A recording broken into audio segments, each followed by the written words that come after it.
Les retraites. On nous a dit au mois d'avril, à la télé, dans les journaux, de rester à notre domicile, qu'on pourrait ressortir. Alors justement, on parlait des royalistes. Dans la famille, on a aussi des royalistes et elle, je la kiffe. Elle est là depuis la première heure et elle fait ce travail comme un peu tout le monde, vous allez voir. On est dehors, fini de jouer les troglodytes. Pas plus de 100 km d'abord, il faudrait pas y aller trop vite. Pendant que la culture est à genoux, pas besoin de tigre à enfourcher. De Villiers rouvre le Puy du Fou, d'un petit texto à l'Élysée. Un peu déçu par le mois de juin. À peine quelques féminicides.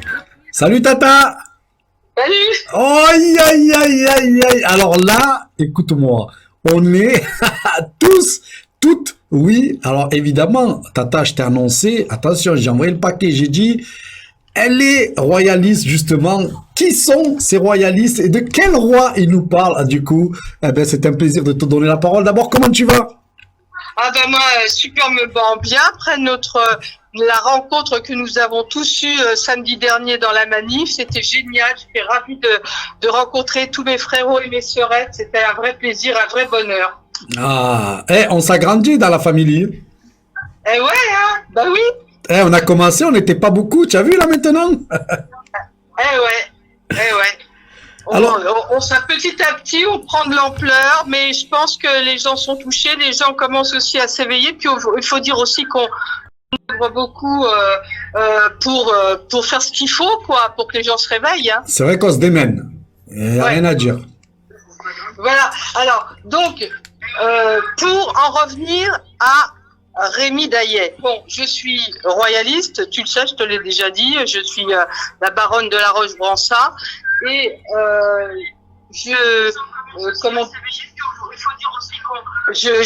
il faut que tu coupes le live que tu as. Coupe le son.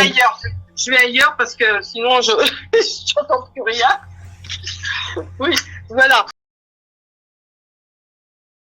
Donc, pour en revenir à Rémi Daillet, quand je l'ai entendu, je ne connais pas ce monsieur, mais quand j'ai entendu, j'ai compris que c'est quelqu'un qui est avec nous, qui œuvre pour le roi, Louis XX, qui est prince de Bourbon, duc d'Anjou, qui est le descendant de Louis XIV, et on œuvre tous pour lui parce que lui, bon, de toute façon, il a dit, si vous voulez que je revienne sur le trône, il faut que le peuple de France m'appelle. Si on ne l'appelle pas, il ne viendra pas. Alors attends, déjà tu nous as donné une info. Il y a un descendant de Louis XVI qui est vivant. Louis XIV. Ah, Louis XIV qui est vivant de notre époque et qui est en France. Et il est français. Mais il voyage beaucoup parce que bon, c'est un banquier. Hein. Il a son domicile à Madrid. Il a son domicile. Il est marié avec, je sais plus, la princesse Marie-Marguerite. Elle est, je sais plus si c'est le Venezuela ou l'Argentine ou enfin je sais plus, je m'en souviens plus. Et il est toujours par Mons et par Vaux. Mais il a aussi un domicile en France, bien sûr. Bon, il est suivi, enfin. Il est avec nous, avec l'Institut Maison Bourbon, parce que c'est un Bourbon, donc un descendant des Bourbons, n'est-ce pas? En plus, il appartient à la branche aînée des Bourbons, qui est la seule à pouvoir hériter le trône de France et de Navarre. C'est une chose qui est très, très importante. Tata, c'est surréaliste parce que là, on est en train de parler de l'histoire, le retour d'un roi. Alors justement, nous, quand tu nous dis roi, on pense à, tu sais, l'asservissement total et tout. Et toi, quand tu m'as parlé de ça l'autre fois, il y a quelques mois, tu m'as parlé d'un autre roi. Alors, explique-nous, dis-nous à nous tous, qu'est-ce que c'est qu'un roi de France? Un roi de France, de toute façon, déjà, il est roi par droit divin, c'est-à-dire qu'il doit, c'est comme s'il était le père, de tous ses sujets en France. Il est un peu comme Jésus-Christ, tu vois, qui était avec ses disciples. D'ailleurs, lors des commémorations religieuses, même du temps mais ça on le dit pas, l'histoire de la République n'a jamais enseigner la véritable histoire. Ce n'est qu'un tissu de mensonges. Le roi, tu vois, dans les cérémonies religieuses, je sais plus à quelle période c'était, mais il faisait exactement comme Jésus. Il avait les pieds de ses serviteurs, parce que c'était à cette fête-là, il devait faire ça parce qu'il était représentant de Dieu sur la terre. Tu vois?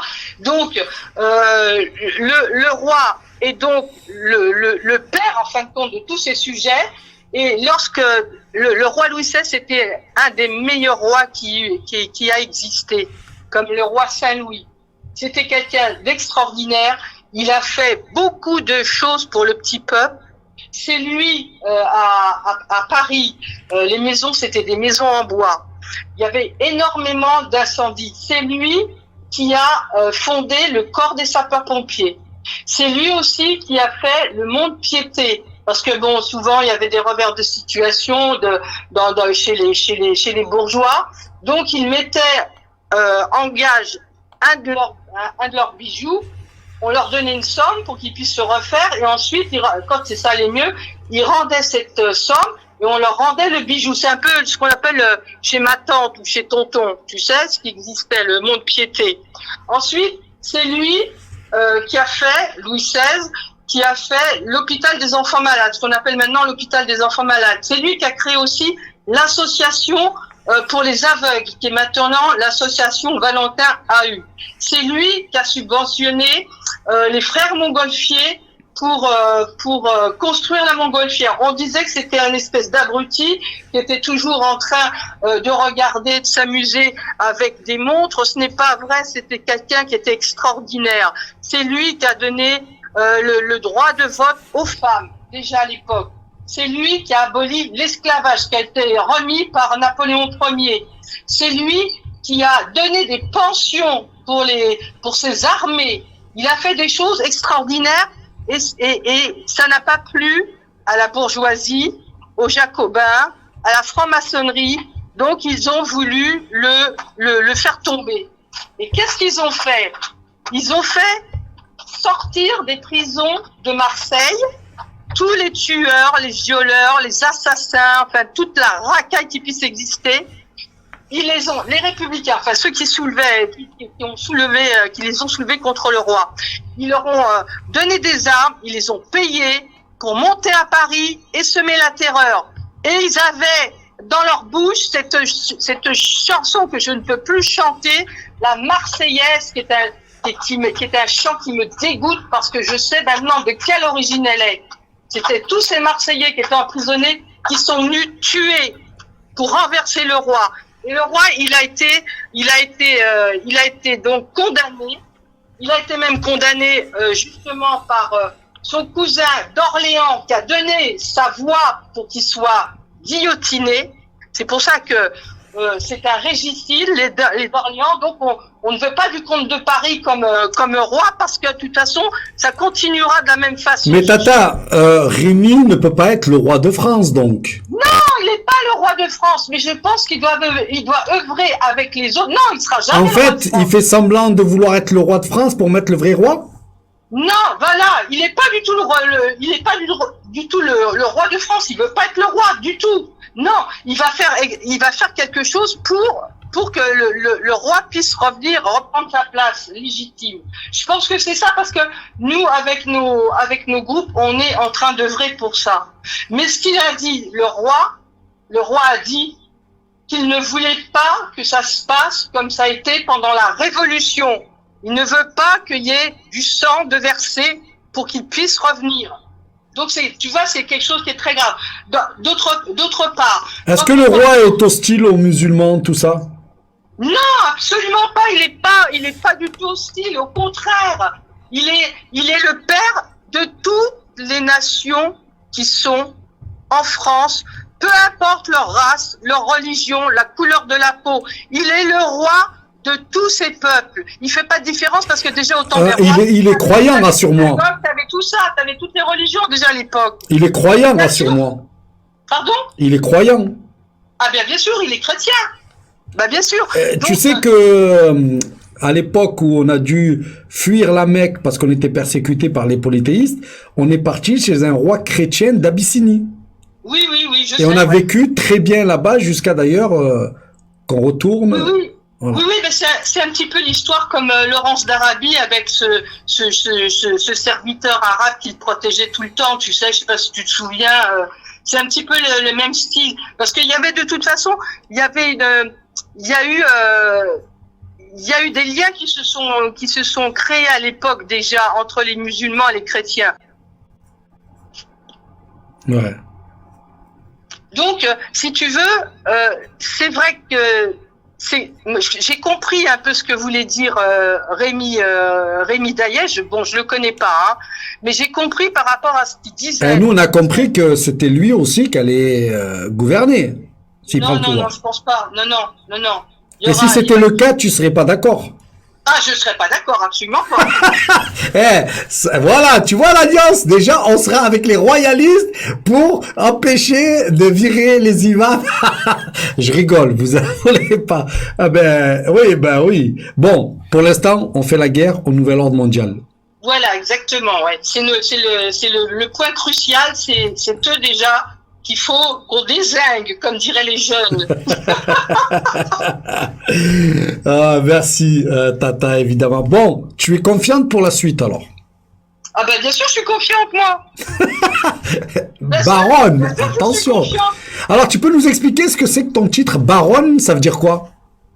Baronne de la Roche-Brançat. La Roche-Brançat, c'est une ville qui est dans l'Allier. Dans le Bourbonnais, d'ailleurs, c'est la cité où les Bourbons avaient leur château. C'est de là que viennent les seigneurs de Bourbon, que descendent tous nos rois. C'est dans l'Allier. 03. D'accord. Oui. Donc, tu es en fait de la descendance d'anciens seigneurs. Non, ça c'est un titre, si tu veux. Ah, c'est le roi qui a donné à ta famille ce titre-là. C'est la nouvelle aristocratie du 3e millénaire. Voilà. Donc on est plusieurs. Bon, il y a aussi la baronne de Milly, qui est Madeleine Guérin de Mâcon. Il y a le baron Bruno Moscot de Marquis. Bon, nous on est les trois mousquetaires du roi. Vous êtes nombreux comme ça? Oui, on est quand même Alors, Madame la baronne, quelle place vous me donnez au château si on gagne tous ces gens-là? Ah, mais moi, je peux pas te donner de place, mon cher Abdel. Je te donnerai bien tout ce que tu veux. Ah, que t'es gentil. Tu sais que s'il y avait un roi, je ferais partie. Bon, si le roi, il est gentil, il est bien, pas de problème. Grand vizir. Grand vizir. Oh, aïe, aïe. Ça me plaît. J'achète. Mais tu sais que j'ai un ami qui est dans chez Vigipirate. Alors nous on rigole parce que depuis qu'on se connaît, bon, il me dit qu'il fait partie de la maréchaussée. Tu sais, c'était la gendarmerie de Haut-en-des-Rois, donc on rigole toujours avec ça. Il me dit mais moi je voudrais aussi être royaliste. Mais il y a plein de gens et il y a beaucoup aussi de musulmans, de maghrébins, d'Algériens qui veulent le roi de France. Ben, moi j'en connais un, Kamel par exemple, que tout le monde apprécie, c'était royaliste. Il dit, et c'est impressionnant ce qu'il dit sur le roi, il dit le roi, il est 1000 fois mieux que tous ces salopards et ces sataniques qui nous gouvernent. Exactement, parce que lui, il va œuvrer... normalement pour son peuple, puisque nous sommes ses sujets. Voilà, c'est comme si on était ses enfants, comme si c'est notre père spirituel. Donc, il va veiller sur nous. Tu sais, ils disent que oui, c'était la famine, c'était l'exploitation, c'était tout ça. C'est pas vrai, parce que à l'époque de Louis XIII, je crois, eh bien, c'était la période où la France, c'était le pays d'Europe le plus peuplé. Il y avait quelque chose comme 20 millions d'habitants. Et quand il y a beaucoup de peuplement comme ça veut dire qu'il y a la prospérité. Et ça, si tu veux, l'histoire de France, ne nous a enseigné que des mensonges. Mais maintenant, les historiens, ils vont chercher dans toutes les archives et ils sont en train de faire des découvertes extraordinaires qu'on nous a cachées. Ah, d'accord. Bon, en tout cas, tu sais qu'à chaque fois que tu me parles du roi, moi, je me régale. Ah oui? Ah, je me régale. Ben oui, l'histoire de France, tu sais. Bon, nous, au Maroc, on a un roi en même temps. Hein. Mais ça, c'est quelqu'un qui est... Et attention, le roi est très apprécié au Maroc, quoi que l'on dise. Hein. Ouais, c'est vrai. Ah, c'est pas comme les gouverneurs, hein. Mais il est en plus, si tu le connaissais, tu verrais cette... bon, il a de la fermeté, mais il a ces choses qui viennent de Dieu, tu sais. De toute façon, le roi Saint-Louis, puis d'autres rois aussi, eh bien, ils avaient ce don de guérison qu'ils avaient de par Dieu. Et il y avait une fête qui s'appelait les écrouelles, je crois, où tous les gens du royaume qui étaient souffrants venaient vers le roi pour se faire soigner et il les guérissait. Et ça, l'histoire de la République te le dit pas. En tout cas, depuis qu'il n'y a plus le roi, la France partit en live complet. Alors, je ne sais pas comment c'était avec le roi, mais alors là, elle est complète. Elle n'a plus d'âme, plus de foi. Non, et puis, tu sais la différence entre aujourd'hui et avant, c'est qu'à l'époque des rois, c'était le roi, les chevaliers, et puis les nobles, les comtes et tout ça, qui partaient à la guerre. Et le roi était toujours à la tête de ses armées. Qui a instauré le service militaire? Eh bien, c'est en 1793 que là, ils ont pris les paysans pour servir de chair à canon. Parce que le paysan, lui, il travaillait sa terre, il s'occupait de sa terre, il prenait pas les armes, il ne prenait rien du tout. Et tu sais, quand ils ont tué Louis XVI, eh bien, tous ces paysans, ils ont gémi et pleuré pendant des mois. Et t'as les Vendéens, les Chouans, qui étaient aussi des paysans, ils se sont armés et c'est là qu'ils ont voulu combattre pour ne pas qu'ils tuent le roi et la reine.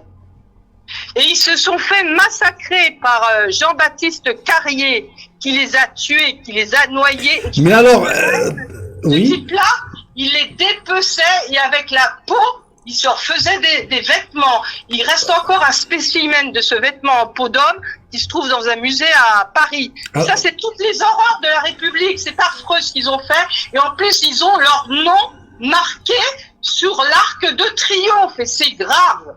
Parce que ce sont tous des assassins et des criminels qui ont fait des génocides incroyables. Alors, Tata, justement, tu comprends qu'il y a des gens, quand tu parles de tout ça, de roi, de machin et tout, tu comprends qu'ils soient complètement dépassés, moqueurs et tout ça, parce que ça paraît fou. Remettre un roi, des chevaliers, remettre des nobles et des gueux.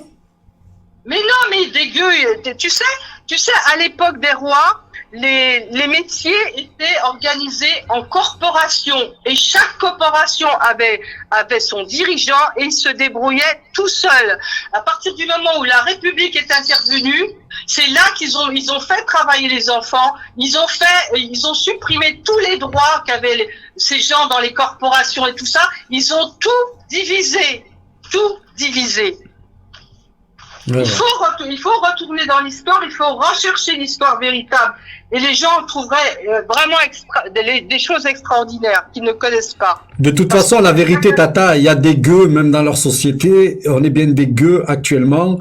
Et on est, en fait, l'histoire de France et du roi, ce n'est jamais que l'histoire que nous avons maintenant. C'est les classes sociales, le pouvoir à certains. Ouais, c'est pire. Ah, pourtant, oui, c'est pire. Ben oui, ça remarque, ça peut être pire. Je connais pas, moi, l'histoire du roi. Mais c'est pire ce qu'on a maintenant. Parce que les gens, ils avaient des droits quand même. Ils avaient des droits. Là, on n'a plus rien. Pour un oui ou pour un non, maintenant, on va nous massacrer. Ouais. Non, non, mais c'est et puis là, ce qu'ils veulent, ils veulent que la France disparaisse. Ils veulent la noyer dans l'Europe pour que la France disparaisse. Eh ben non, moi je suis une résistante, je suis une patriote et je ne laisserai pas faire ça. Et il y en a plein comme moi. La vraie patriote qui chante pas la Marseillaise, mais qui lui crache dessus. Ah non, moi je préfère, tu vois, l'hymne royal, il est beaucoup plus beau que cette espèce de chant affreux. Vraiment. Mais c'est parce que si tu regardes bien l'essence de ces paroles, mais c'est un chant barbare. Ah, évidemment. Ils ont fait la terreur à Paris, ils sont montés à Paris pour semer la terreur et renverser le roi. Voilà. Eh ben, tu sais quoi, Tata? Merci. Eh ben, tu sais quoi? Je te ferai rappeler souvent parce que du coup, ça m'intéresse tes histoires de rois. Et, moi, chevalier. La table ronde, chevalier, ça me va. Donc, si tu peux dire un mot ou deux à tonton le roi, n'hésite pas. Tu sais que nous, les musulmans, on n'a pas de problème avec ça. Hein. Ouais, Dieu, il met en place ce qu'il veut, qui il veut, quand il veut. Donc, si on a quelqu'un qui se prétend roi et qui est bon et qui est généreux et qui est plus juste... Parce que tu sais, contrairement au gouvernement... Je suis plus hostile à rien. Le roi, il œuvre pour la France. Il œuvre pas pour des intérêts étrangers. Il œuvre pour la France et pour son peuple. Et c'est pas comme les gouvernements.